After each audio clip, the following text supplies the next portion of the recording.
¿Ya?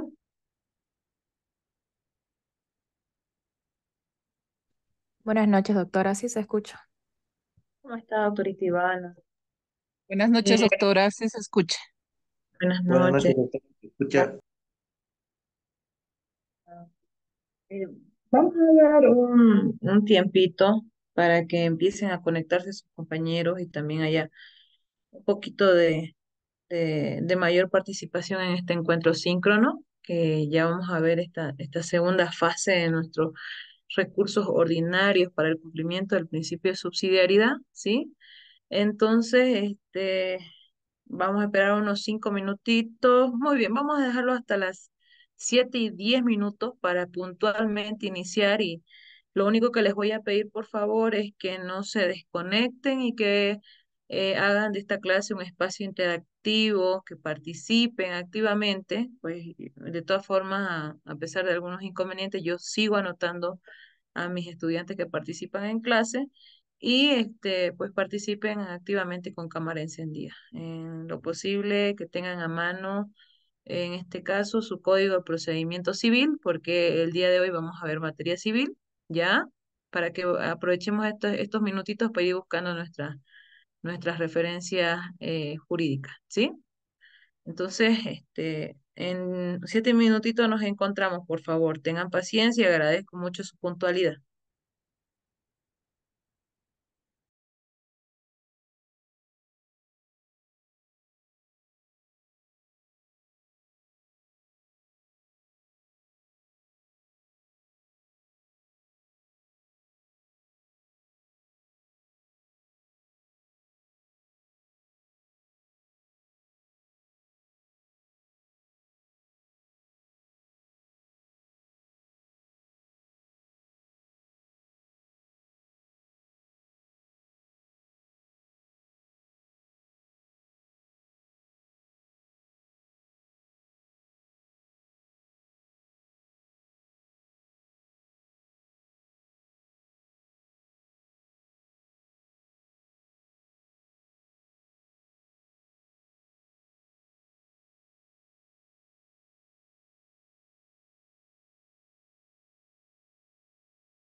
Muy bien, buenas, buenas, ¿me escuchan?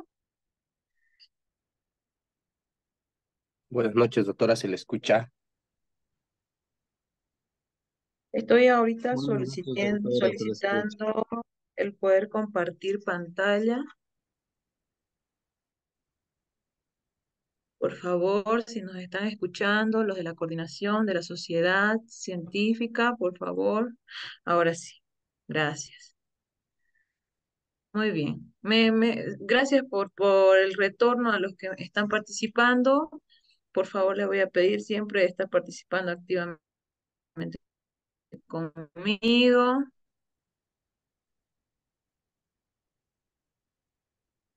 Creo que no hay nadie con cámara encendida. El doctor Freddy Díaz Magne, la doctora Ivana Justiniano. Muy bien, como ustedes saben, día estamos desarrollando nuestras actividades académicas de manera regular y quería llegar a este punto de nuestra clase y nuestro encuentro síncrono para hacerles las consultas. Pues me hicieron llegar un link de un Classroom y quiero saber si ustedes han podido tener acceso al Classroom y a las actividades.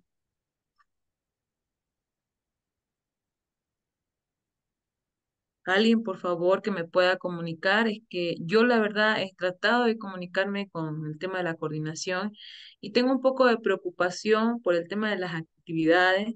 Me dijeron que habilitaron un Classroom, me hicieron llegar el link, pero me preocupa el hecho de que ustedes no tengan acceso al poder realizar sus actividades.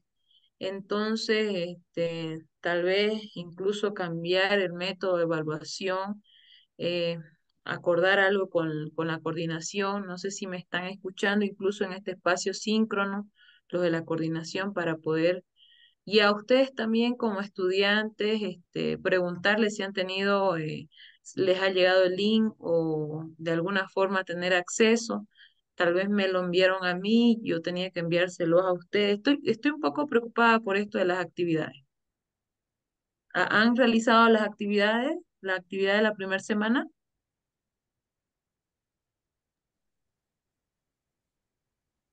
Alguien, por Buen- favor, que me haga. Buenas noches, doctora. Buenas noches, los estoy escuchando, por favor. Como usted nos ha informado, personalmente no me ha llegado el link. No he podido realizar las actividades. Y ahorita nos están remitiendo el link de Classroom, estoy viendo por parte de la coordinación. Estoy un poco preocupada por esto, voy a de todas formas tratar de comunicarme con ellos al finalizar de nuestra clase, o máximo el día lunes. Siempre trato de tener un acercamiento para. Me dijeron que podíamos aplicar otro método de evaluación. Entonces, de todas formas, los materiales y las exposiciones que estamos viendo en nuestra materia se están mandando en plataforma, bueno, no en plataforma, sino vía WhatsApp. Ustedes las primeras dos diapositivas la tienen, esta también, que es parte de los recursos ordinarios para el cumplimiento del principio de subsidiariedad, ya estamos viendo en materia procesal civil y se los estoy mandando vía WhatsApp. Sin embargo, en caso de llegar a un acuerdo para el tema de la modificación evaluativa, vamos a ver qué procedimientos seguimos, respondiendo nuevamente y reitero a lo establecido por la Universidad Pública del Alto para la consecución del diplomado y del diploma que van a ustedes obtener, ¿no? Entonces, me dicen que recién entonces ahorita ha llegado al grupo, ¿no? Que nadie antes había tenido el acceso. ¿Sí? Buenas noches. Sí, Doctora, buenas sí. noches. ¿Los escuchan? Eh, Por favor, levanten la mano para que yo los escuche ordenadamente.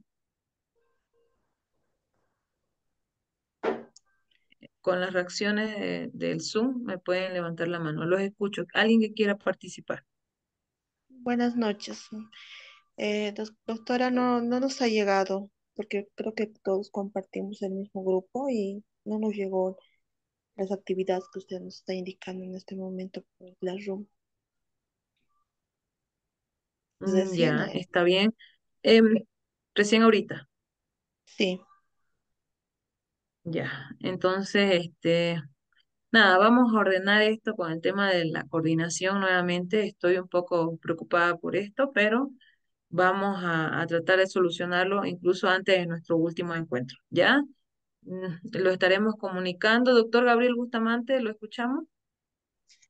Y igualmente, doctora, ¿no? Estaba pendiente casi toda la semana, entonces no nos ha llegado nada y estaba muy preocupado de estas tareas. Yo considero que hay que llegar a un acuerdo, doctora, con usted, porque las veces que pasé algunos diplomados que tuve llegaron y inmediatamente realizamos, pero ahora nada. Eso me extraña, doctora. Gracias. Sí, no, no vean que en este caso tal vez ha sido, incluso por la justificación que me dieron por el tema de que la mayoría de los inscritos no habían seguido los procedimientos con relación a los pagos, algo así me justificaron, y no han habilitado la plataforma oficial. Sin embargo, esto no quita la responsabilidad por parte bueno, de esta instancia educativa de poder ustedes desarrollar sus actividades académicas y también, como dice su compañero Gabriel, tal vez hasta este punto o el máximo hasta el día lunes o martes, hablar con la coordinación y ver un punto de acuerdo para que fusionemos nuestras actividades.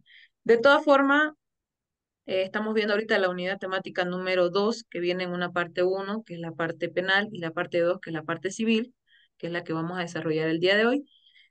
Y voy a ver la posibilidad de fusionar, ¿no? Estas tareas, las tareas y el foro, que se duplique la nota de esta segunda sección, ya que ustedes ahorita tienen el acceso a la plataforma Classroom y van a ver sus actividades de la primera semana, entonces van a poder desarrollarla. Voy a tratar de fusionar en una sola la nota de la primera de la segunda y tercera sesión para que nuestra cuarta sesión podamos desarrollarla de manera regular. Entonces, así completamos el 100% de nuestras notas. ¿Sí? ¿Me están escuchando? Y que esta sea por las unidades temáticas. ¿Ya? Doctor Gabriel Bustamante, ¿me levantó la mano nuevamente o es que la mantuvo levantada? Lo mantuve, doctora, abajo en serio. Ya, muy bien. De todas formas, yo quiero que esto no los desanime. Nosotros estamos en una sesión de diplomado, un diplomado especializado que tiene, bueno, todas las materias realmente enfocadas para el desarrollo del procedimiento constitucional, y en este caso, esta materia que nos ha tocado desarrollar es una materia titánica con relación al procedimiento en general. Hemos visto la impugnación, esto como garantía constitucional, sin perder el enfoque constitucional, ojo. Hemos visto la anterior clase también el tema del material, de la materia procesal, de la materia procesal penal, ¿no? Con algunas revisiones jurisprudenciales, y hoy vamos a ver el tema de la unidad temática en su parte segunda, de la unidad temática número 2, y entonces vamos a ver el tema de la materia procesal civil, ¿sí?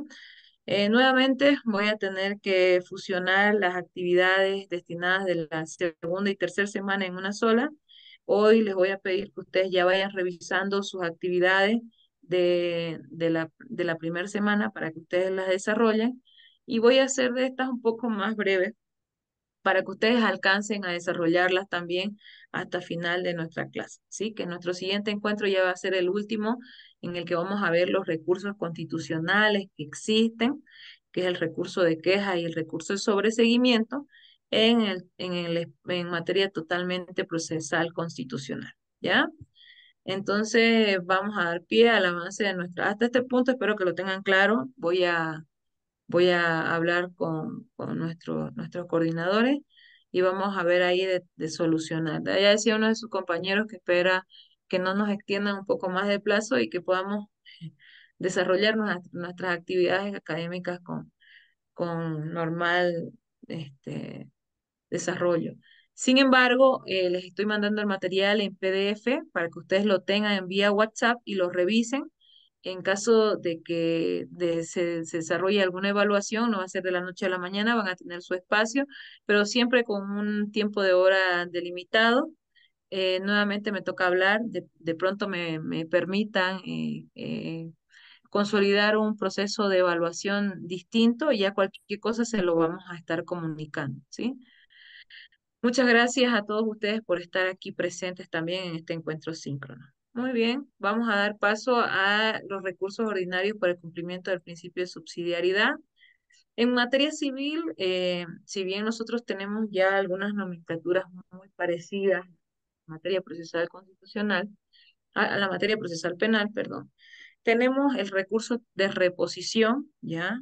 El recurso de apelación, el recurso de casación, ya lo hemos visto en su naturaleza, pero ya en esta materia va a funcionar de manera distinta. El recurso extraordinario de revisión de sentencia y también vamos a ver el recurso de compulsa, ¿ya? Entonces es necesario para este punto primero empezar a diferenciar lo que es un auto interlocutorio simple y un auto interlocutorio definitivo, ¿no? Para ver en qué sentido procede cada uno de los recursos. En los artículos 210 y 211 del adjetivo civil, es en aquel que se puntualiza la diferencia entre el auto interlocutorio simple y el auto interlocutorio definitivo. El primero tiende a resolver cuestiones que se susciten durante la tramitación del proceso, y en cambio el auto interlocutorio definitivo va a resolver cuestiones que requieren sustanciación, poner fin al proceso y no resuelven el mérito de la causa, ¿no? Entonces, en base a esa diferenciación que está establecida en nuestro ordenamiento jurídico, también vamos a potencializar esta diferenciación con lo que señala el doctrinario castellano en su obra Análisis doctrinal del nuevo Código Procesal Civil, que hace la diferencia entre los autos interlocutorios simples y los definitivos, ¿no? Dice, los autos interlocutorios no causan gravamen irreparable, no ponen fin al proceso y solo se pronuncia sobre el proceso y nunca sobre el derecho que es el objeto del litigio.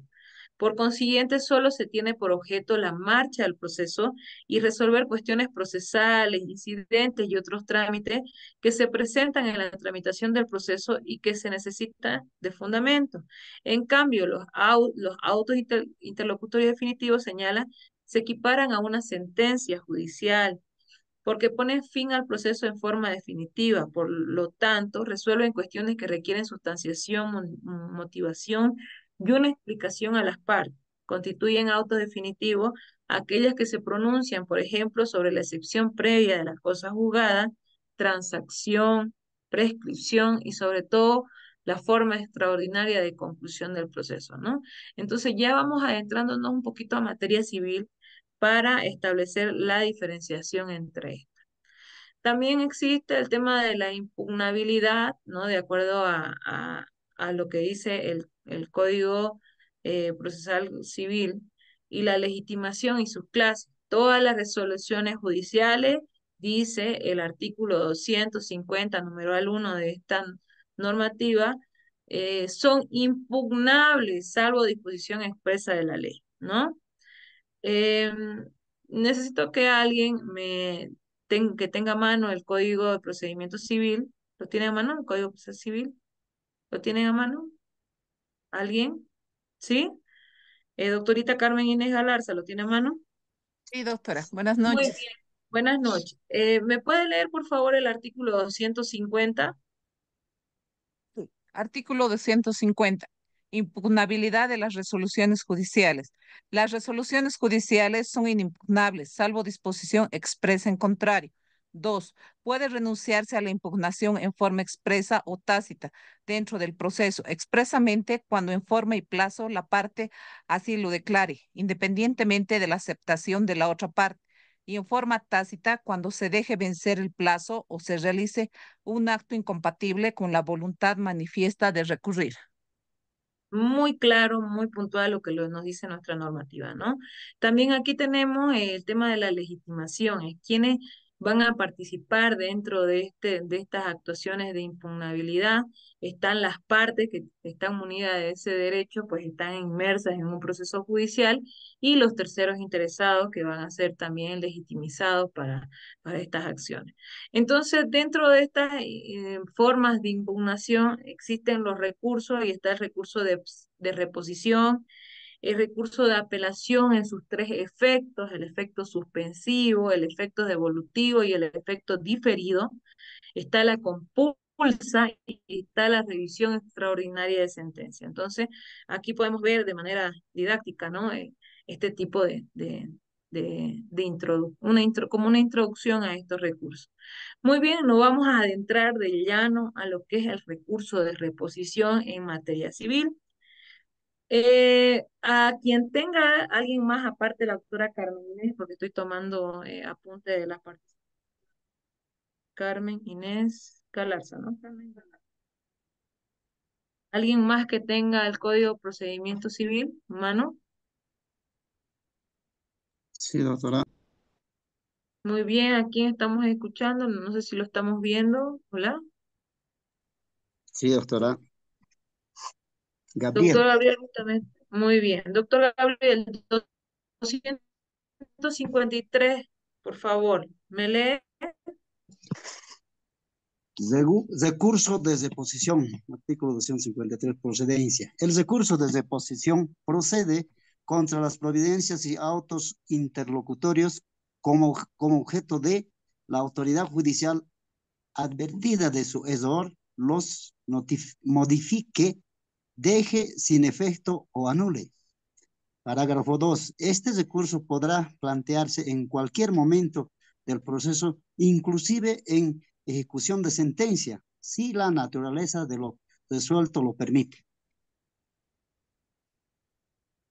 Muy bien, entonces estamos identificando, se acuerdan que nosotros ya hemos visto el recurso de reposición en materia penal y ya sabemos que por su naturaleza el recurso de reposición es aquel a través del cual primero se ve en cuestiones de mero trámite, pero es para advertir del error al administrador de justicia en algunas cuestiones. Es por eso que procede eh, eh, a razón de algunas providencias donde se cometan algunos errores o autos interlocutorios en cualquier momento del proceso e inclusive en ejecución de sentencia, ¿no? Su procedimiento está establecido en el artículo 254. ¿Alguien tiene a mano doctor Javier? Doctor ¿Alguien, Javier. perdón? No, doctora Ivana. Doctora, sí, lo puedo leer, lo tengo por PDF, sí, para que No, creo que claro que sí. Si usted está ya, ahí, puede leerlo. ya. Artículo 254. Procedimiento. Este recurso se interpondrá verbalmente en la audiencia o por escrito, fundamentado en el plazo de 3 días contados a partir de la notificación con la providencia o auto interlocutorio. En este último caso, siempre que no hubieran sido dictadas en audiencia. ¿Se escucha, doctora?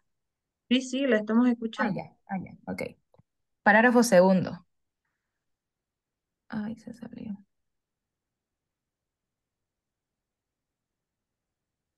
Un segundo, por favor, va a disculpar.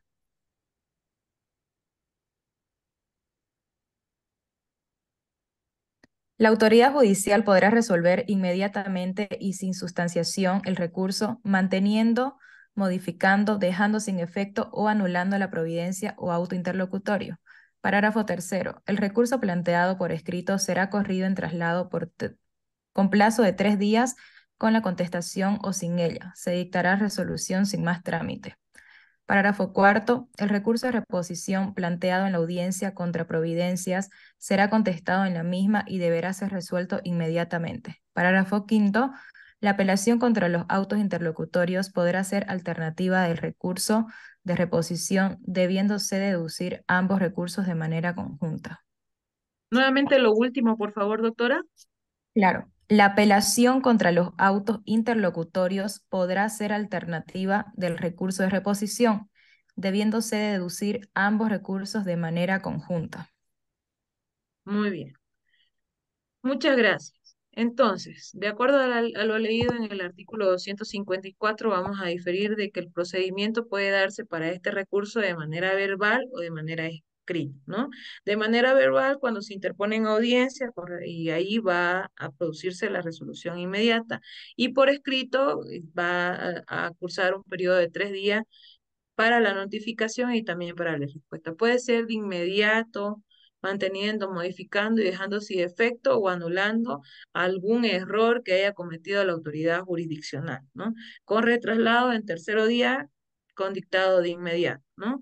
Entonces, algo que llama la atención también dentro del procedimiento, esta última fase que hice repetir como a propósito, es que la reposición también puede ser alternada con el tema de la apelación e incluso se puede presentar el recurso de apelación con el recurso de reposición al mismo tiempo, de acuerdo a lo que establece nuestra normativa. Había un doctor que quería participar hace un momento, que levantó la mano, va a disculpar. ¿Quién era?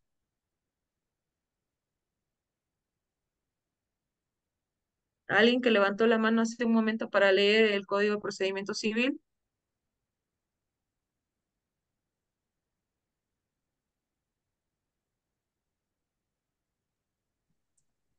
¿Nadie? Doctorita, era yo, María Quinzamolle. Doctorita, ¿usted está conectada con cámara? Sí, sí, sí, doctora. Solo que estaba. Hola. Ah, ya, muy bien. Doctorita, ¿usted tiene su código o qué pasó? Sí, sí, tengo el código a mano, pero está bien cuando me toque leer, yo leo. Doctora, ¿puede leer el artículo 255? Claro. Sí, artículo 255 y recurribilidad de resolución.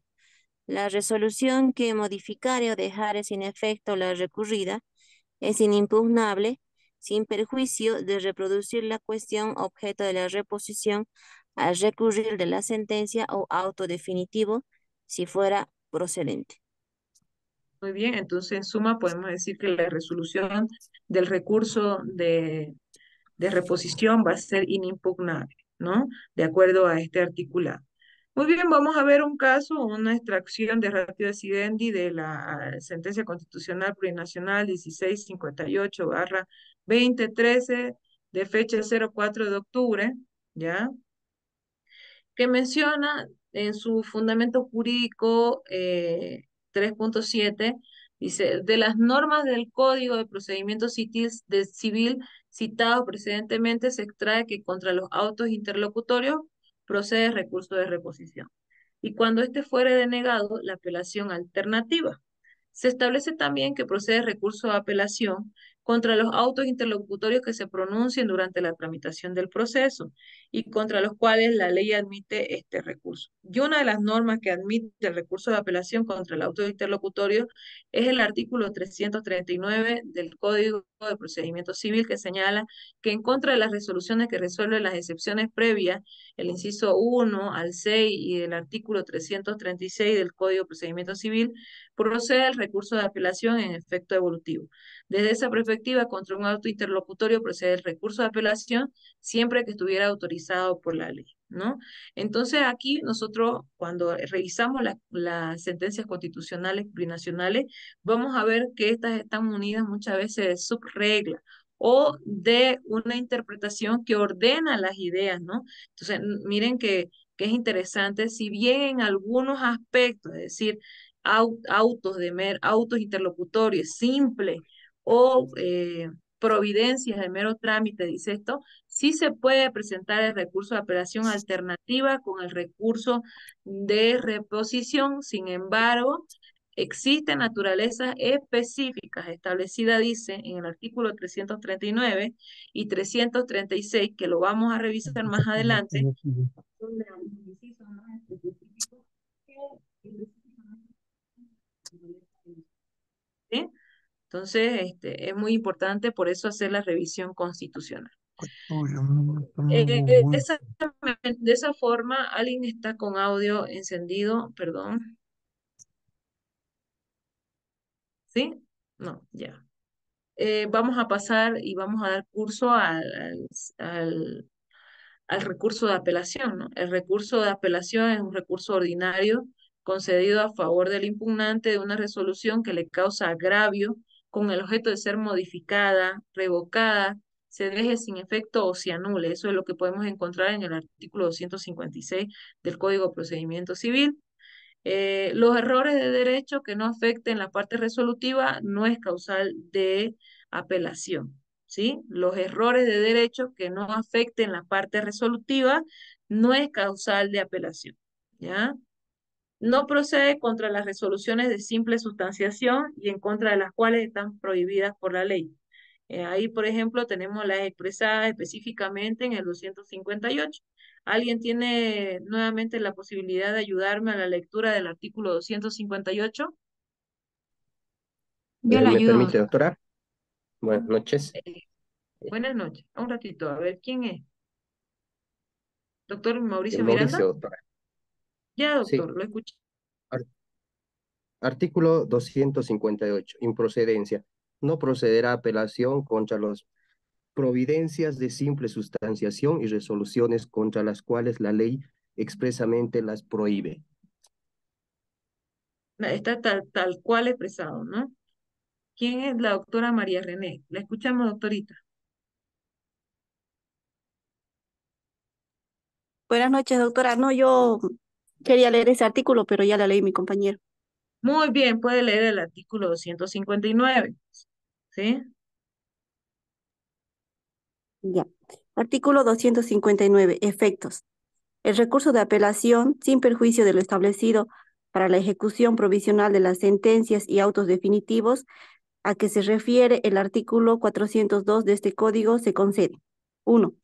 En el efecto suspensivo, en cuyo caso la competencia de la autoridad judicial se suspende, desde que se expide el auto de concesión hasta que el Tribunal de Segunda Instancia devuelva el expediente para que se cumpla lo resuelto por el superior en grado, impidiendo la ejecución de la sentencia o auto definitivo.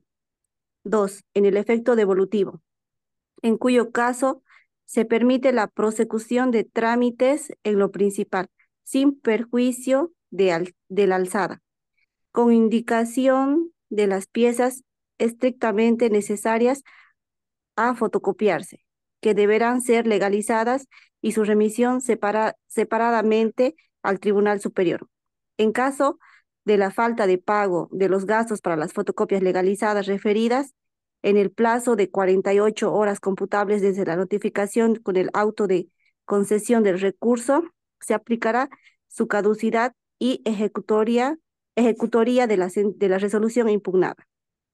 3. Perfecto. Efecto diferido, en cuyo caso se limitará al simple anuncio del recurso, sin perjuicio del cumplimiento de la resolución impugnada y sin que se suspenda el proceso. Se reservará la interposición y fundamentación juntamente con, con una eventual apelación de la sentencia.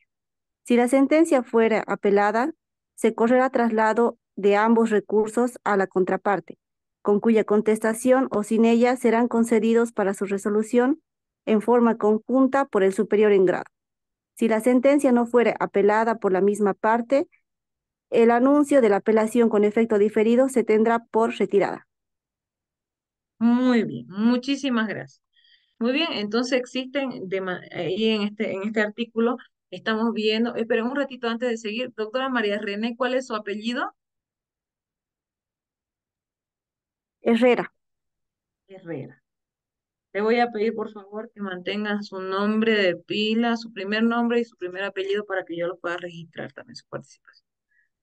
Muchas gracias. Entonces, prácticamente eso es lo que nosotros vamos a desarrollar, ¿ya?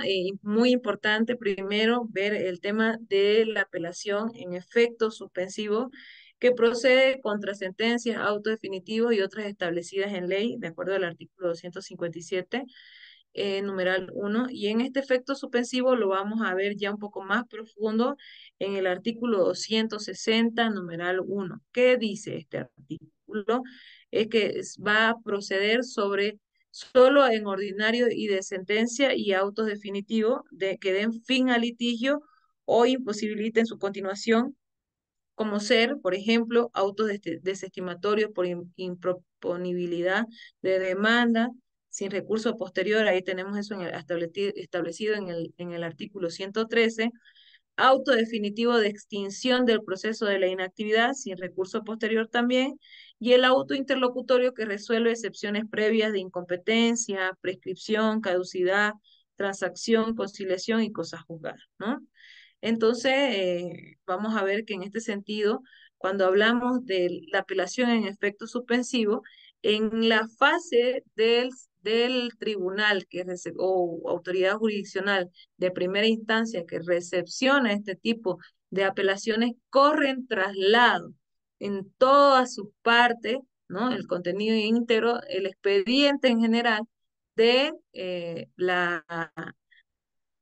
de, de la, de la, de la causa, ¿no? Que va a ser evaluada la apelación en efecto suspensivo porque suspende la actividad hasta la resolución emitida por el Tribunal de Alzada. Entonces, por eso es que se llama apelación en efecto suspensivo. Vamos a ver aquí una sentencia constitucional plurinacional que si bien no algunas sentencias vamos a verlas de manera general, el nombre, ¿no? Vamos a ver cómo debería haberse procedido en algunos casos específicos. Voy a dar lectura. Y por favor, esto es porque, bueno, es un caso específico y tengo que dar lectura porque es la ratio decidendi de una sentencia, ¿sí? Entonces, la sentencia constitucional plurinacional 0668-2015-S1 del 26 de junio, en su ratio decidendi establece un caso donde hubo la documentación, ¿no? Que informaba de los antecedentes del expediente y en esta evidencia dice así, dentro del proceso de anulabilidad de documento de venta y reivindicación del 50% de inmueble y por consiguiente cancelación de escritura pública e inscripción en el registro de derechos reales y alcaldía municipal, más pago de daños y prejuicios, seguido por, ¿no? Estas personas contra el auto definitivo 90-2014 del 28 de julio, ¿no? Rechazó la excepción de prescripción de la acción y aceptó la excepción de oscuridad, contradicción o imprecisión en la demanda, resolución que fue objeto de apelación desde la Sala Civil y Comercial del Tribunal Departamental de Potosí, mediante auto de vista 153, vamos a dejar así, confirmó el auto apelado. Posteriormente, mediante memorial de la parte accionante, denunció actividad procesal defectuosa, expresando que el aludido recurso debió ser tramitado en efecto suspensivo. Al mismo tiempo solicitan explicación, complementación y enmienda, mereciendo el auto tanto pronunciado por los vocales demandados, donde refieren que no existe nada que explicar, complementar y enmendar. En el presente caso, por ejemplo, que estamos dibujando, los accionantes denuncian que las autoridades judiciales demandadas cometieron dos actos irregulares.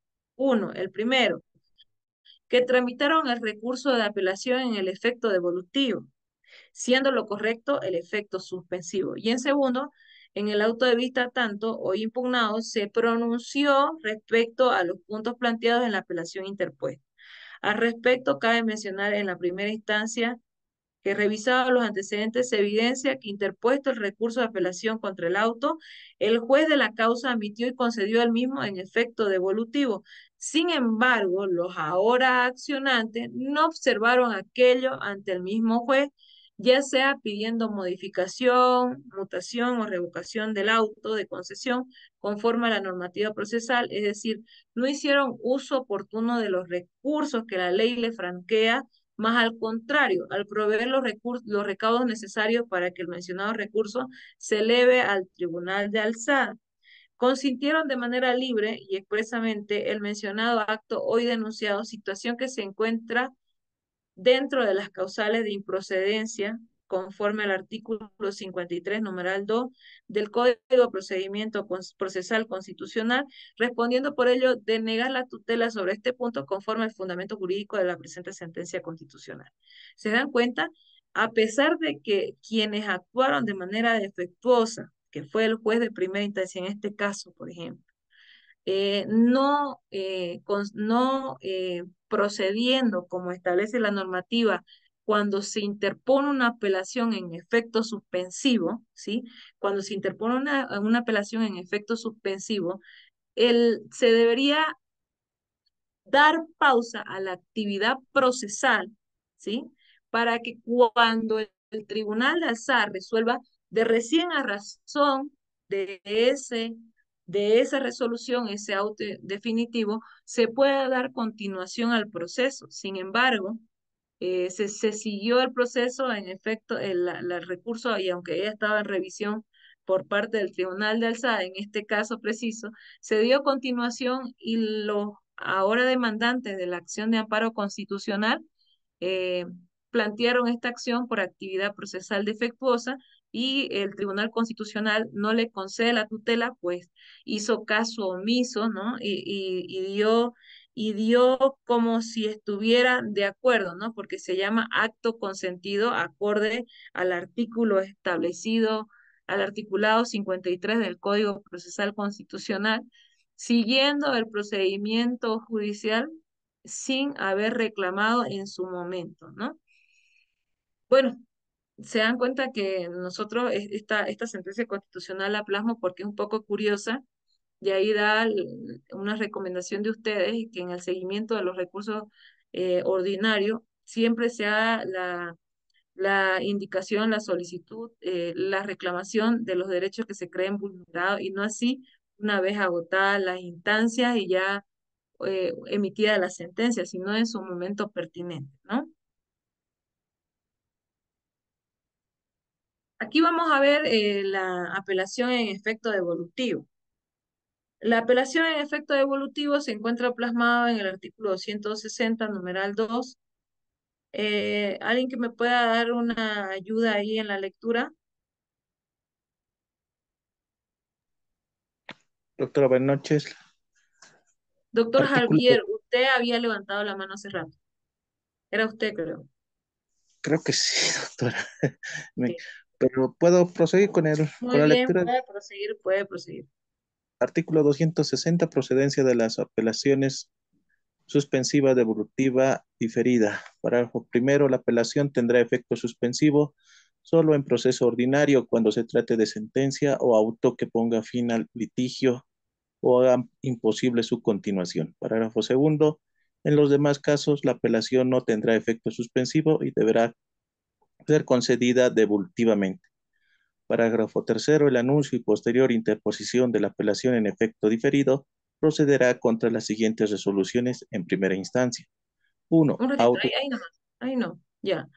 Estamos hablando de primero el artículo número 2 que dice que en los demás casos, en los que no se dé el suspensivo, se va a dar el devolutivo, ¿cierto? Eso, ¿no? A ver, léalo de nuevo el numeral 2, breve, ¿no? En los demás casos, la apelación no tendrá efecto suspensivo y deberá ser concedida devolutivamente. Muy bien. En suma, la procedencia, es decir, cómo procede la apelación en efecto devolutivo contra todas aquellas que no sean, están establecidas por ley como suspensivas y diferidas.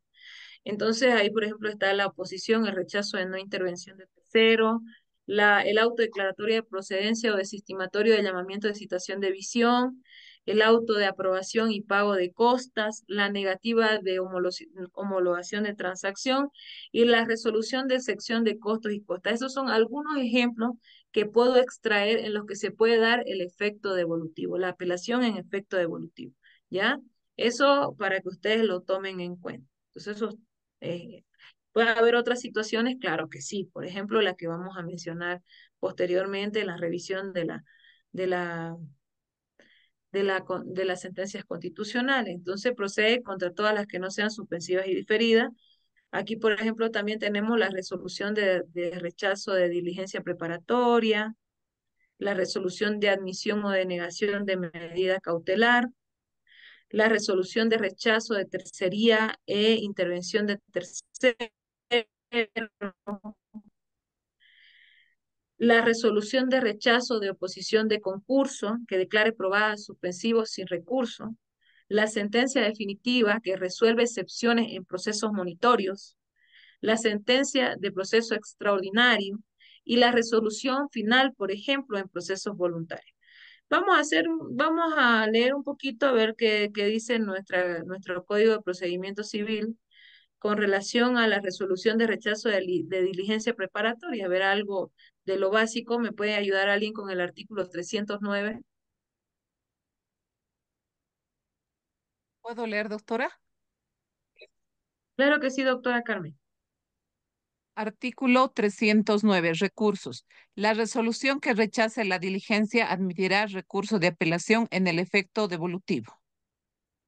breve, puntual. Por eso es que nosotros los vamos a encontrar.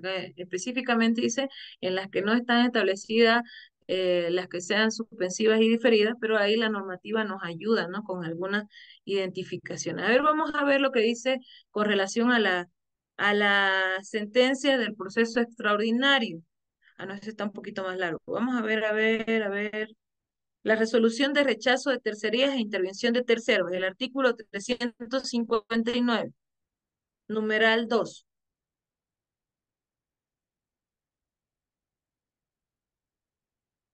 ¿Alguien? Perdón, ¿puedo dar lectura? Claro que sí. Artículo 359, procedimientos, numeral 2. La resolución solo será apelable en efecto devolutivo si se rechaza la tercería. La resolución que rechace la tercería condenará en costas y costos a la parte que planteó la tercería, que la corrigiere. Condenará en costas y costos a la parte opositora. Muy bien. Entonces, sobre esa resolución, ¿no? Que especifica ahí, también se va a poder dar la apelación en efecto devolutivo. Vamos a dar lectura a ver a la resolución final en proceso voluntario. Eso es muy interesante. Ahí el artículo 451, numeral 3 del Código de Procedimiento Civil. ¿Alguien que me ayude? ¿Alguien que desee participar? Buenas noches, ¿puedo leer, doctora? Claro que sí, doctora Milenka Rodas Patiño. ¿La escuchamos? Ya, es el artículo 459. 451. 459.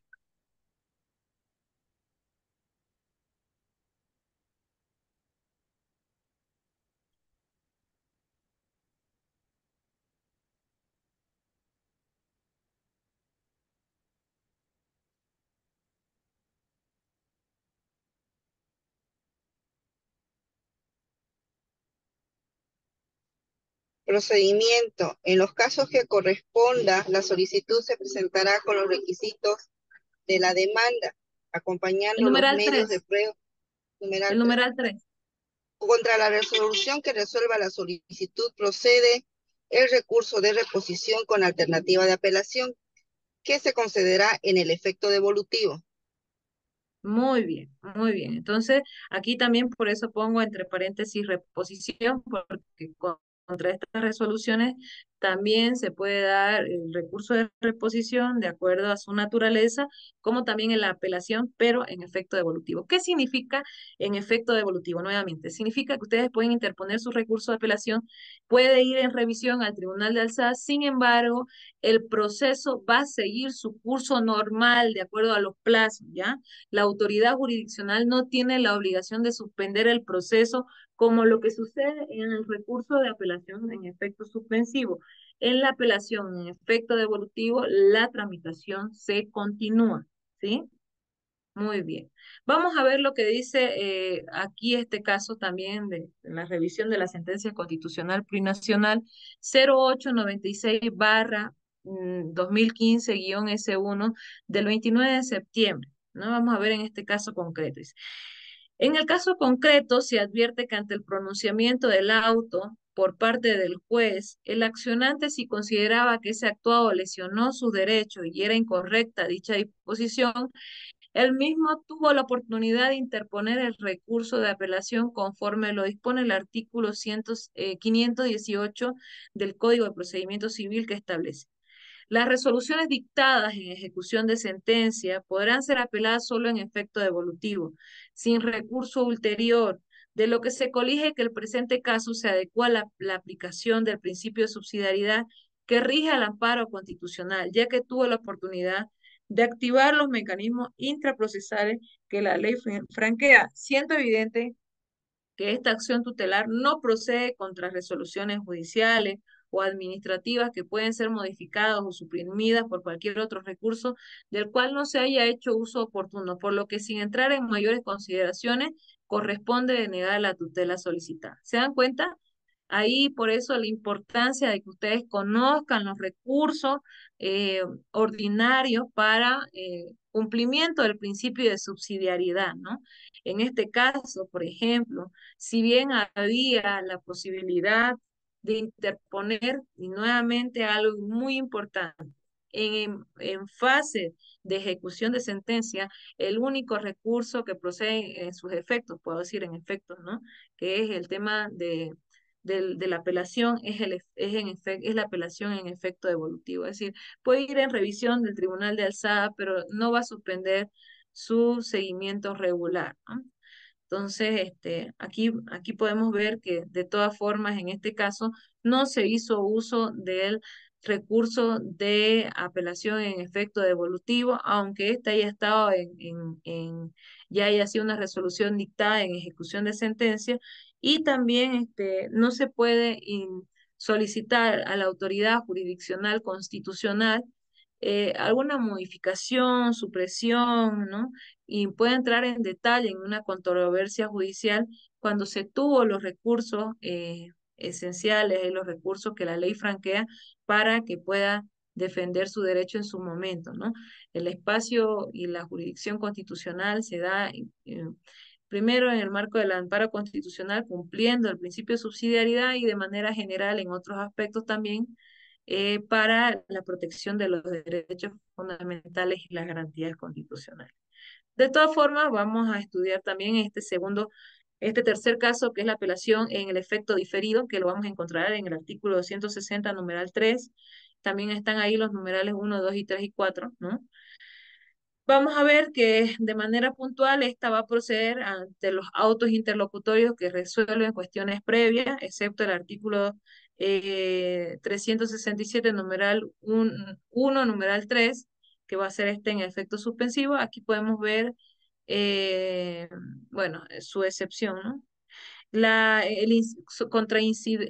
Contraincidentes sobre la prueba, ahí tenemos la producción, proposición, denegación y diligimiento, lo que no corten el pronunciamiento sobre resoluciones de rechazo, producción, diligenciamiento de la prueba también, sin recurso ulterior, y las resoluciones en incidentes antes de sentencia también, y autos interlocutorias que resuelven excepciones previas. ¿Alguien me puede dar lectura del artículo 260, numeral 3, por favor?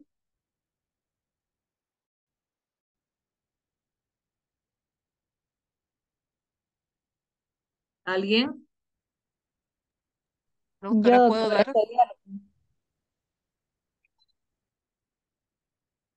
¿Me escuchan?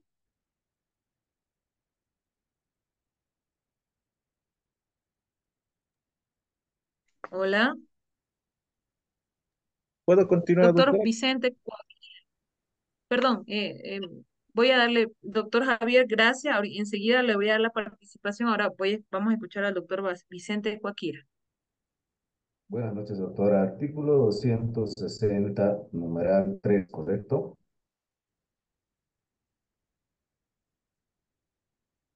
¿Se escucha, doctora?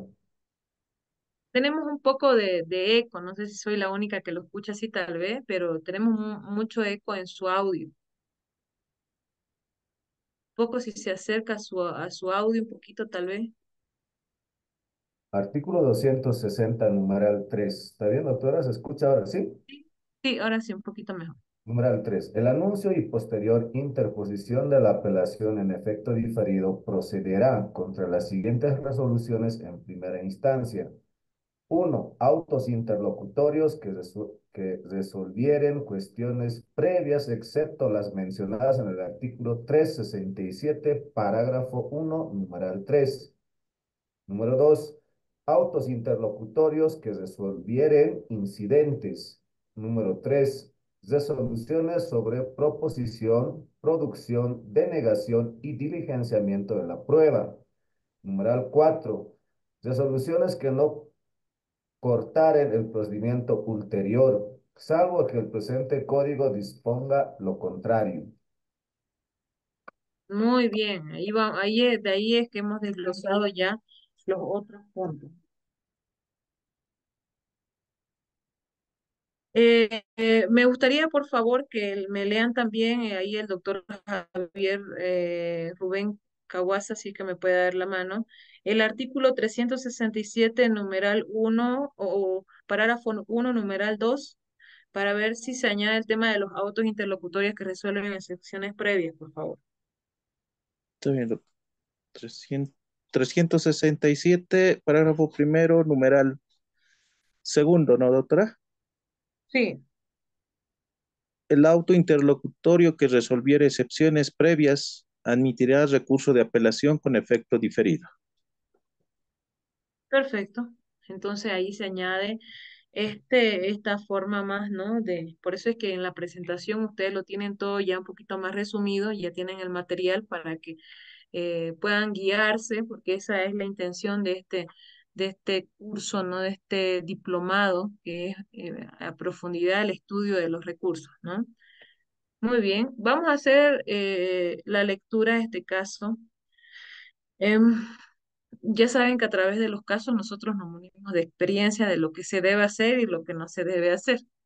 Entonces, cuando hablamos de la apelación en afecto diferido, vamos a ver aquello en el cual incluso si bien se interpone ante el juez de primera instancia a esta apelación de efecto diferido, se va a resolver eh, a través de la participación del Tribunal Superior y el juez de primera instancia, ¿sí?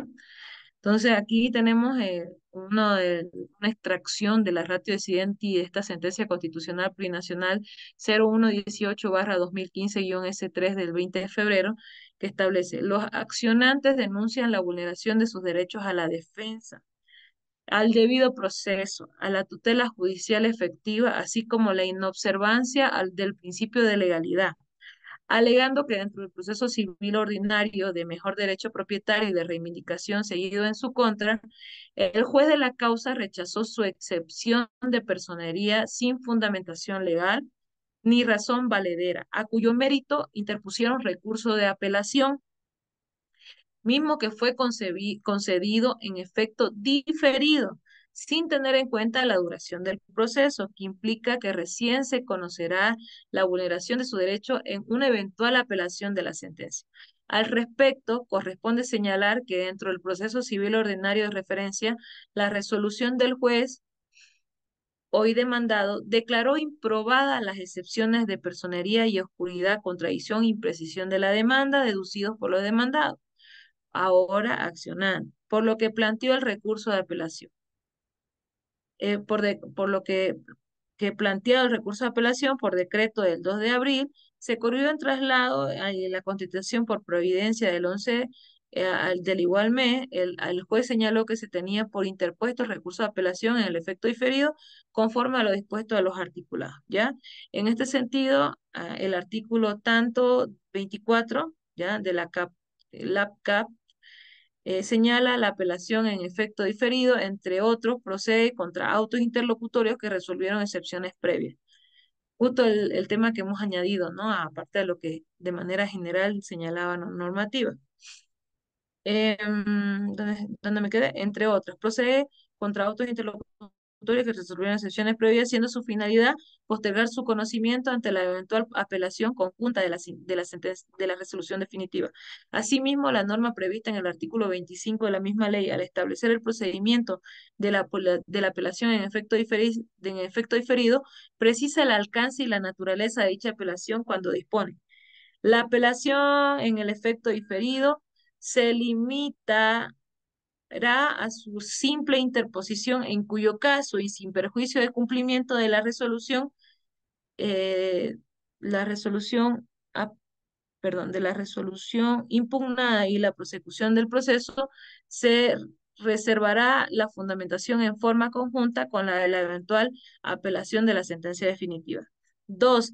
Si la sentencia definitiva fuera apelada, se correrá en traslado a ambos recursos a la parte apelada, cuya contestación o sin ella, los recursos se concederán para que sean resueltos en forma conjunta con el superior en grado. Eso ya lo hemos leído, ¿no? Si la sentencia no fuera apelada, se tendrá por desestimada la apelación formulada en el efecto diferido. Consecuentemente, al haberse planteado recurso de apelación y haber sido diferida ante la eventual impugnación de la sentencia definitiva, corresponde aplicar el fundamento jurídico 3, punto 1, que establece subregla 2 y B de la presente sentencia constitucional, que hace referencia al carácter subsidiario de la acción de amparo constitucional, que muestra la improcedencia de la presente acción tutelar cuando se utilizó un medio de defensa útil y procedente para la defensa de un derecho, pero en su trámite el mismo está pendiente de resolución, por cuanto se evidencia que la apelación contra la resolución fue activada y aceptada por Providencia, como se mencionó precedentemente. Es decir, los accionantes desconocieron que toda persona que creyere que sus derechos fueron lesionados debe pedir con carácter previo la reparación de esos derechos a los jueces y tribunales ordinarios a través de los medios y recursos que prevé la ley, y solo agotados estos, acudir ante la justicia constitucional a través de la acción de amparo constitucional, en cuyo mérito los accionantes no pueden pretender que el amparo constitucional se accione de manera directa y se ingrese a analizar cuestiones que son exclusiva competencia de los jueces y tribunales de la jurisdicción ordinaria civil, a quienes el ordenamiento jurídico les otorga la facultad para ejercer el control del proceso y precautelar los derechos y garantías de las partes. Y solo si la infracción no es reparada se abre la tutela constitucional. ¿Se dan cuenta? En este caso, por ejemplo, ¿no? Un caso específico con resolución, con relación a los autos, a los autos con relación a las excepciones previas, ¿no? Un auto definitivo de resoluciones previas, un auto interlocutorio definitivo respecto a excepciones previas, ¿no? Que fue concedido en efecto deferido, que está pendiente de resolución, que está en su etapa de resolución, interpone acción de amparo constitucional y bueno, se hacen denegar la tutela por la falta de cumplimiento al principio de subsidiariedad, ¿no? Otro ejemplo más de que se deben seguir los procedimientos establecidos. Entonces, de manera general, esta apelación va a tener un trámite para sentencias y autos definitivos establecidos en el artículo 261.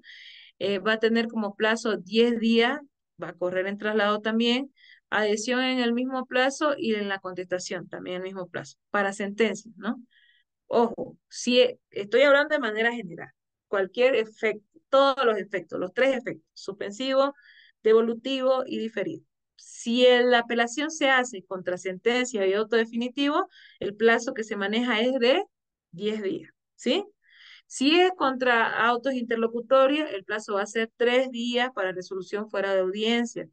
Aquí, ojo, debe anunciarse apelación en audiencia. Eso es muy importante.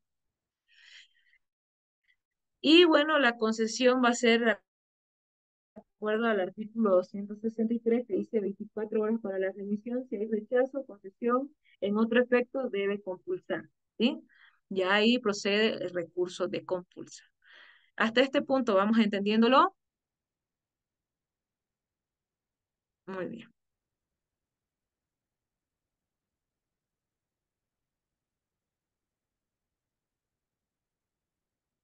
Ah, y acá se adelantó un poquito el tema de la compulsa. Perdón, después lo vamos a leer esta sentencia constitucional. ¿O qué pasó con la compulsa acá? Espérenme un momento.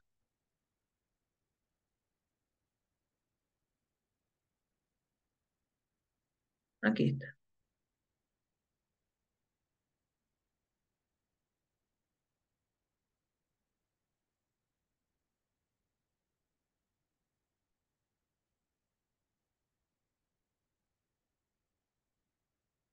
Vamos a dejarlo aquí.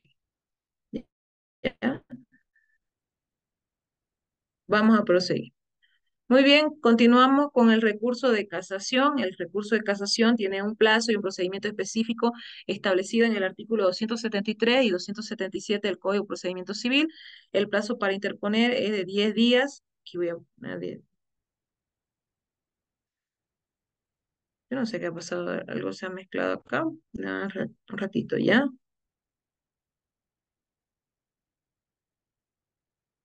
Este se va a interponer ante el tribunal que emitió el auto de vista. En este caso, va a ser ante el tribunal, ante el ante los vocales del Tribunal Departamental de Justicia, Dentro del plazo no mayor de 10 días, examinará los requisitos establecidos en el artículo 274. Vamos a ver primero, vamos a hacer la revisión del artículo 273. Alguien que tenga a mano, por favor. Doctora, ¿puedo dar lectura? Claro que sí. Artículo 273. Plazo. El recurso se interpondrá en todos los casos dentro del plazo de 10 días, computables a partir de la notificación con el auto de vista.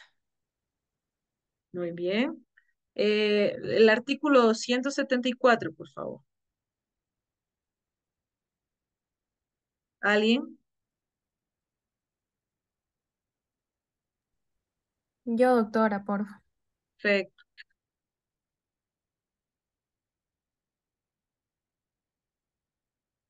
274, doctorita Ivana.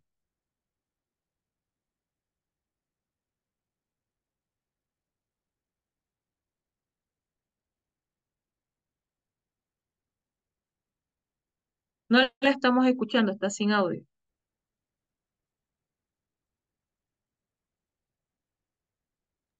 Ya, ahora sí.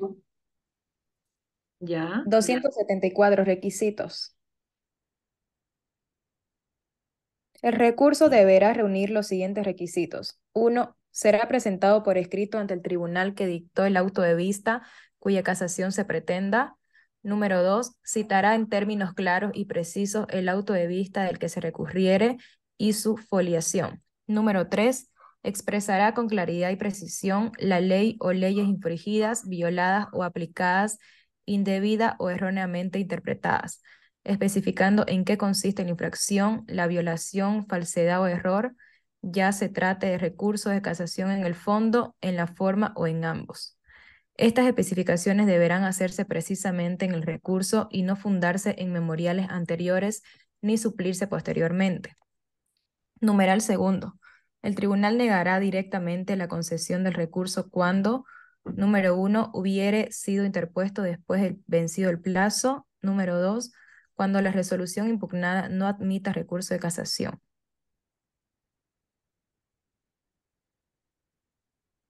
Muy bien. Entonces, como hemos visto, ahí hay algunos requisitos más, ¿no? Los requisitos establecidos para el establecimiento del recurso de casación. Nuevamente, el recurso de casación es el que se va a dar, ¿no? Una vez resuelto el recurso de apelación, que se va a ir al Tribunal de Alzada, y contra estas resoluciones del Tribunal de Alzada es que va a proceder el recurso de casación. ¡Ojo! Nuevamente, al igual que mis recomendaciones dadas en esto, en el ámbito penal, en el ámbito civil, nuevamente, el recurso de casación que se va a enviar en alzada también al Tribunal Supremo de Justicia, tiene que ser está establecido como una nueva oportunidad para solicitar todo lo que no se dio, ¿sí? Entonces, quien haga o redacte su recurso de casación no lo va a hacer pues en 2 hojas, ¿no? Tiene que tener esa casación, adjuntar todas las pruebas, todo lo que se requiere que la autoridad suprema de justicia verifique en su cumplimiento. Por eso la importancia del recurso de casación, ¿no? Va a constituirse como una nueva oportunidad de solicitar sus derechos, ¿sí? Entonces, ahí para que ustedes tomen en cuenta. Se admite recurso para pasar en términos de 48 horas para el sorteo del magistrado relator. Igual tendrá 30 días para relacionar la causa, en este caso el proyecto. Puede solicitar el recurrente audiencia para aclaraciones, lo puede realizar, ¿sí? Aquí vamos a ver un recurso, una sentencia constitucional plurinacional, que es la sentencia 0124/2014 del 10 de enero, que establece en su ratio decidente lo siguiente. Dentro de este contexto, previamente a determinar los aspectos de fondo de la problemática planteada, cabe precisar, tal como establece el fundamento jurídico, dentro del trámite del recurso de casación específicamente, correspondió al tribunal recurrido, conceder o denegar el recurso interpuesto de acuerdo al artículo 162 y 26, ¿no? Sin embargo, el control definitivo de la admisibilidad del recurso de casación corresponde al Tribunal de Casación, sentido en el cual, en observación a lo expresado por los accionantes mediante memorial de contestación al recurso de casación interpuesto, esta debió ser asumida por el Tribunal de Casación, pues como asumió el Tribunal de Garantía, este recurso produce dos efectos. El primero, en el supuesto de haberse presentado fuera del plazo determinado por el artículo 257, el recurso debió haber sido declarado improcedente por el tribunal, a cuyos miembros se demanda y en efecto de ello, tal cual se señaló supra, el Tribunal de Casación había ingresado de fondo. Empero, de la revisión de la resolución ahora impugnada por la presente acción tutelar, se advierte que el Tribunal de Casación prescindió de considerar la pertinencia o no del denunciado por el recurrente mediante su memorial de contestación al recurso de casación. Sin embargo, se omitió considerar eso en la resolución ahora impugnada, optando por ingresar a resolver el fondo del recurso, situación que ciertamente vulneró el derecho al debido proceso por los accionantes, ¿no? Aquí vemos una situación específica donde se da el recurso de casación. Yo por eso es que les doy, porque en el estudio de la ratio decidendi y de los diferentes sentencias constitucionales podemos ver, identificar incluso algunas subreglas, ¿no? Específicas. Muy bien, vamos a continuar con el recurso de compulsa. ¿Cuándo se da el recurso de compulsa? Primero vamos a ir por un concepto, porque esto no lo hemos visto en materia penal, no solo lo estamos viendo en materia civil. Entonces, su concepto, de acuerdo al doctor Cabanella, es el examen de dos o más documentos comparándolos entre sí. La compulsa es sinónimo de cotejo, también la copia de un documento o unos autos sacados judicialmente y confrontada con sus originales, ¿no? De manera general, en el estudio de la RAE está comprobar, confrontar, cotejar, comparar, contrastar, verificar. El concepto judicial extraído de las sentencias constitucionales es que es aquel medio de impugnación de una decisión judicial que se presenta a la autoridad jerárquica superior denunciando la forma indebida o ilegal asumida por el juez acuo que niega la concesión de un recurso, por ejemplo, el recurso de apelación o de casación, ¿no? Entonces, el recurso de compulsa precede por negativa indebida del recurso de apelación o el de casación, o por concesión errónea del recurso de apelación en efecto que no corresponda, ojo, a fin de que el superior declare la legalidad o ilegalidad de la resolución objeto del recurso. Interesante, ¿no? Eso lo vamos a encontrar en el artículo 279 del Código de Procedimiento Civil. Entonces, el recurso de compulsa va a proceder en los siguientes casos, en suma, por negativa indebida del recurso de apelación, por haberse concedido la apelación solo en efecto devolutivo, debiendo ser en el efecto suspensivo, y por negativa indebida del recurso de casación. O sea, ahí tenemos la posibilidad de establecer el recurso de compulsa. ¿Cuál va a ser su procedimiento? Dentro del plazo y forma establecido en el artículo 280, tenemos que el recurso se interpondrá por escrito, fundado ante la misma autoridad judicial que denegó el recurso o lo concedió erróneamente en el plazo de 3 días contados a partir de la fecha de la notificación con el auto correspondiente. Muy bien, vamos a ver también el procedimiento que está establecido en el artículo 281, que dice, recibido el memorial de compulsa, la autoridad judicial decretará se remitan fotocopias legalizadas de las piezas estrictamente necesarias al superior en grado. El recurrente, en el plazo de 2 días de su notificación, proveerá los recaudos correspondientes bajo pena de caducidad del recurso. Interesante esto también, la resolución. Esto está establecido en el artículo 282, que dice, el Tribunal Superior dictará resolución en el plazo de 3 días de recibida la causa, declarando la legalidad o la ilegalidad de la compulsa. Si se declara la legalidad de la compulsa, ordenará se sustancia o conceda el recurso denegado, según corresponda, librando el efecto de provisión compulsoria, es decir, declarando la legalidad o la ilegalidad de estas resoluciones.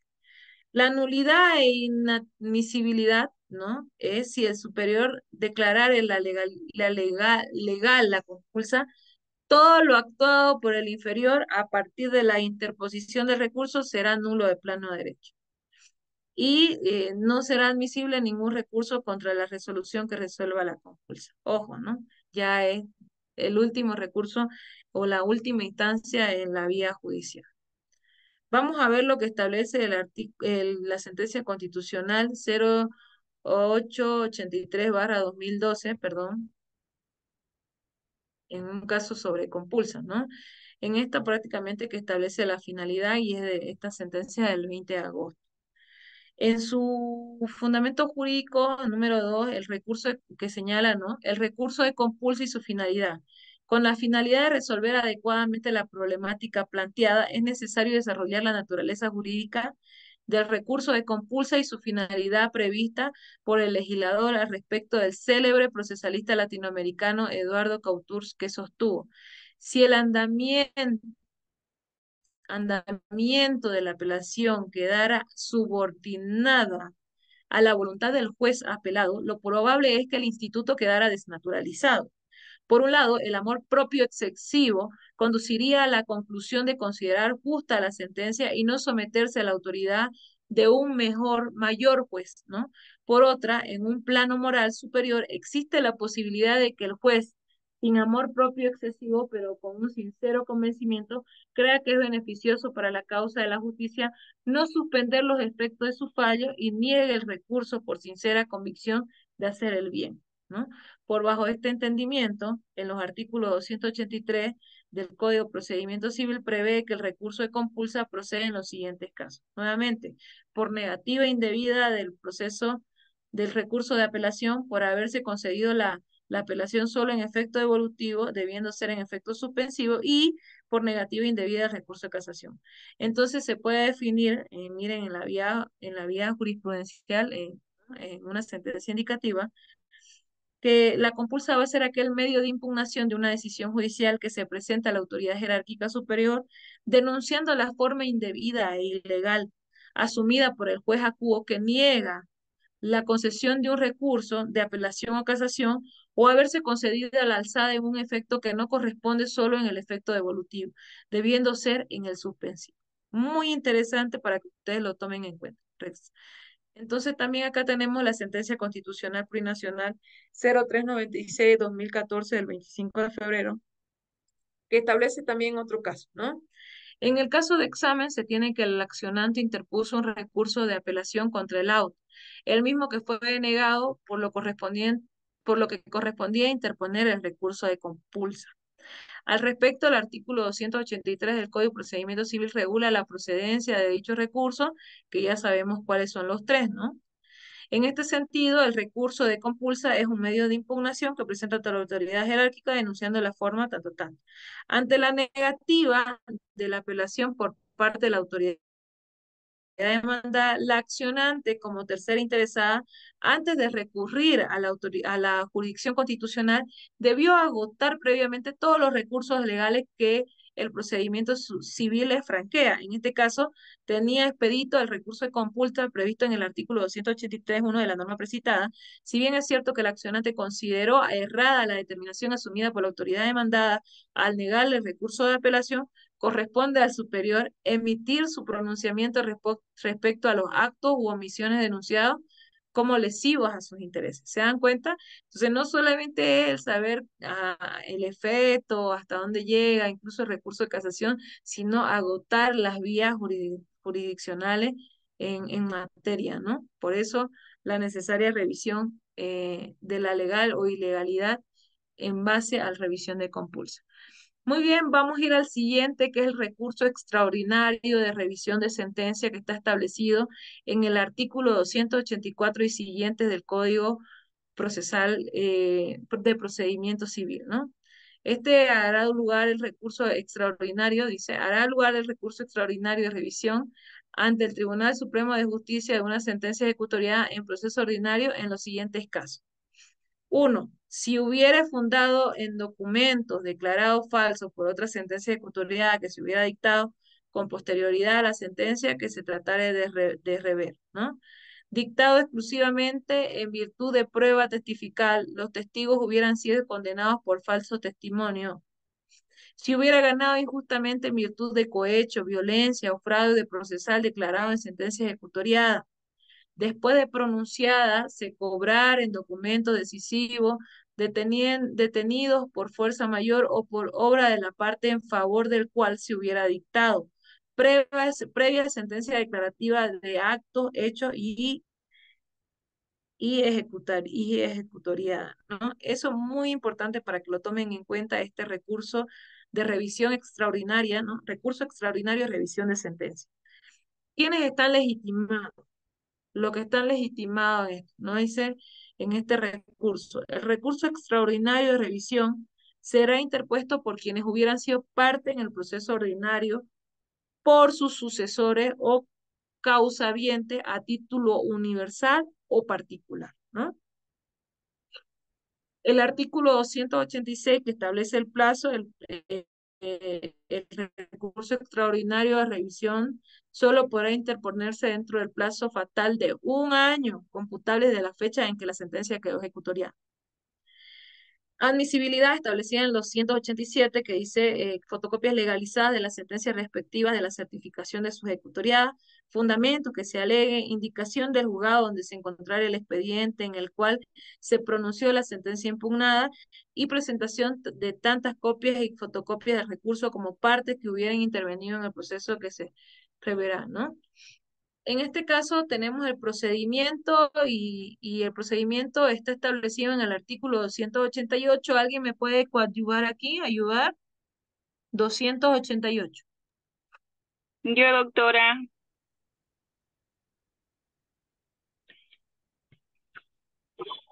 Artículo 288. Procedimiento.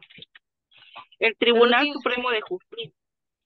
¿quién Doctora. es yo? No lo estoy viendo. Buenas noches, la doctora Vilenca Rodas. Ahora sí. Doctora Milenka, ahora se le escuchamos. Ya, artículo 288, procedimiento. El Tribunal Supremo de Justicia, una vez verificado la observancia de los plazos y los requisitos señalados, dispondrá que el tribunal o juzgado donde se encuentre el proceso lo remita en el plazo máximo de 10 días y emplazará a las partes que hubiesen litigado en el mismo a sus sucesores o causavientes para que contesten al recurso en el plazo de 30 días, computables a partir de la citación. Segundo, respondido el recurso, se observará el trámite previsto para los procesos incidentales. Tercero, en el memorial de presentación del recurso o en cualquier momento del procedimiento, la parte recurrente podrá pedir la suspensión de los efectos de la sentencia impugnada. El Tribunal Supremo de Justicia dará curso a la petición si de las circunstancias resulta que el recurso pudiera estar fundado y exista la posibilidad de que la demora del trámite pudiera causar perjuicios graves a la parte recurrente, en cuyo caso se deberá prestar garantías suficientes. Muy bien. Vamos a continuar. ¿Alguien que me ayude con el artículo 289? Yo, doctora. Muy bien, la escuchamos. Doctorita Ivana. Artículo 289. Recurso fundado. Si se declarare fundado el recurso, se dictará nueva sentencia anulando total o parcialmente o modificando la anterior. Numeral 2. Si se rechazara el recurso, se condenará al pago de daños y perjuicios al recurrente si hubiere lugar. Muy bien. Entonces, la forma de la emisión de la resolución con respecto al recurso extraordinario de revisión de sentencia puede dar el recurso fundado en caso de que se evidencie, ¿no? Los motivos por los cuales se interpuso este recurso y en caso de que se rechazara va a haber bueno, una condena de pago de daños y perjuicios establecida también en la resolución para recurrente, ¿no? Muy bien, el artículo 290 que establece la irrecurribilidad, que establece específicamente que solo procede aclaración, enmienda o complementación. Es decir, que esta resolución, que el recurso extraordinario de revisión de sentencia no provee otro recurso ulterior, sino solamente la ECA, ¿no? Que es la enmienda, complementación y aclaración. Vamos a ver cuáles son, por ejemplo, los inobjetables y los impugnables, es decir, inapelables. Aquí podemos ver que señalado está el llamamiento de causa de un tercero, que el citado no podrá objetar, por ejemplo, en este caso. Y los inimpugnables es la aceptación de inhibitoria, el auto definitivo de aprobación de conciliación previa, la resolución del Tribunal Departamental sobre acumulación de proceso, la resolución probada o desestimatoria de incidente de recusación y la resolución de posición de diligencia preparatoria. Entonces eso de manera general, ¿no? ¿Cuáles pueden ser inobjetables y inimpugnables? Vamos a ver qué dice, a ver un caso específico también, vamos a seguir leyendo, ¿no? Las sentencias constitucionales, aquí la sentencia constitucional plurinacional 0450/2012 del 29 de junio, que dice en su ratio decidendi, claro está en que el caso concreto no resulta razonable exigir al accionante que hubiera agotado las vías de impugnación en la vía ordinaria, como es el planteamiento del recurso de alzada dentro del incidente de nulidad interpuesto por su parte. Dado que la resolución de primera instancia le fue favorable a sus intereses. En consecuencia, no resultaría razonable que deba recurrir de alzada de un fallo que se le atendió a su petitorio anulando obrados hasta el vicio más antiguo. No obstante ello, si bien la juez de partido y de sentencia penal de Capinota, esta es materia penal, ¿no?, dio curso al incidente de nulidad interpuesto por la ahora accionante, saneando el proceso. Sin embargo, producto de la apelación planteada por la contraparte en la etapa de apelación, dicha determinación fue revocada, retrotrayéndose por tanto todos los beneficios obtenidos en primera instancia bajo el argumento que el fallo del juez a quo había adquirido la calidad de cosa juzgada y por tanto era inmutable, ¿no? Y que lo único que restaba era la activación del recurso de revisión extraordinaria de sentencia, sin verificar previamente, tal como exige la jurisprudencia constitucional, si en dicho efecto dicha calidad se había perfeccionado, o si al contrario mediaron lesiones al orden constitucional, provocando que la cosa juzgada no hubiera adquirido la calidad y sea solo aparente, es decir, si la sentencia apelada cumplió o no los requisitos de formación y entre ellos el respeto al debido proceso y la defensa. En consecuencia, se advierte que los vocales de la Sala Civil Segunda de la entonces Corte Superior de Distrito lesionaron los derechos del accionante al debido proceso y a la legítima defensa, ya que no obstante que la misma hizo uso del medio legal específico otorgado para la defensa de su derecho, como es el incidente de nulidad, sin embargo, pasaron por alto el análisis del contenido constitucional que irradia la función de impartir justicia, mutilando la vía idónea de impugnación intraprocesal, ¿no? Entonces ahí, por ejemplo, en este caso que se da en dos vías, en dos espacios, se da el recurso de revisión extraordinaria de sentencia por la materia civil y en un caso que estaba establecido en dos vías, ¿no? De todas formas, se determinó en este caso lesionado los derechos de quien estaba solicitando obviamente su tutela. Muy bien, de esta manera, si bien hemos hecho alguna revisión, ahora tenemos, perdón.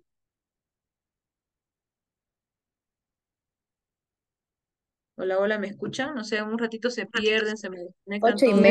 8:33, doctora. escucha, 8:30. doctora. 8. Saben que nosotros hemos hecho una labor titánica que en menos bueno, en las horas que nos da esta posibilidad del encuentro, hemos hecho la revisión que incluso compone una materia específica, que es el procedimiento civil y el otro, el procedimiento penal en su fase recursiva, pero hemos hecho la revisión incluso con el estudio de la jurisprudencia constitucional. Quiero que se sientan felices porque hemos cumplido con el objetivo de esta segunda unidad que está dividida en dos partes de manera general, pero no quiero dejar de decirles de que, bueno, en la fase de los medios de impugnación y recurso también existen otras materias, por ejemplo, la materia administrativa, que compone de sus diferentes recursos, ¿no? De alzada, de recurso de revocatoria, el recurso jerárquico, ¿no? Y sus diferentes procedimientos, el proceso contencioso administrativo, también en el proceso contencioso, el proceso contencioso como tal, ¿no? Procede el recurso de casación y de ahí, de recién la acción de amparo constitucional, bueno, hay diferentes materias, ¿no? En lo contencioso y contencioso administrativo. Entonces, eso es lo que les puedo decir de manera breve. El estudio de los recursos en las diferentes materias es amplio. Sin embargo, ya para nuestra siguiente unidad vamos a ver los recursos que se dan en el marco de las funciones del Tribunal Constitucional Plurinacional y ya después de emitidas las sentencias constitucionales plurinacionales, ¿ya? Esto nuevamente es una recapitulación cumpliendo el objetivo de nuestra materia que viene a ser de materia constitucional y procesal constitucional para el cumplimiento del principio de subsidiariedad, ¿no? Sin embargo, ya en nuestra próxima unidad entraremos fijamente en materia constitucional y vamos a ver los recursos. Espero realmente que les haya gustado. Voy a solucionar el caso de sus actividades, por favor, no se preocupen.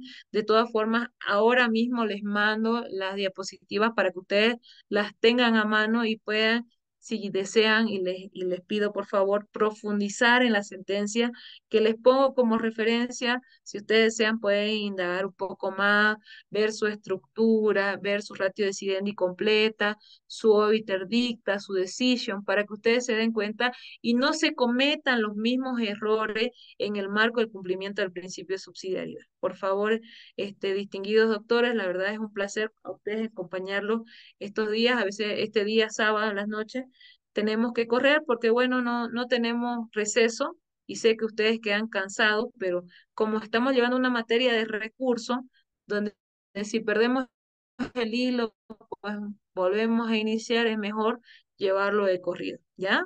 Por el mismo sentido de nuestro proceso.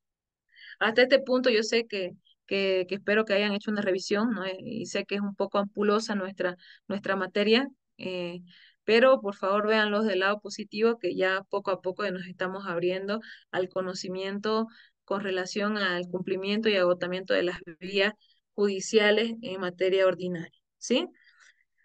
Muchas gracias. Yo creo que hasta este punto llegamos. Si alguien tiene alguna duda, algún comentario, por favor, los escuchamos.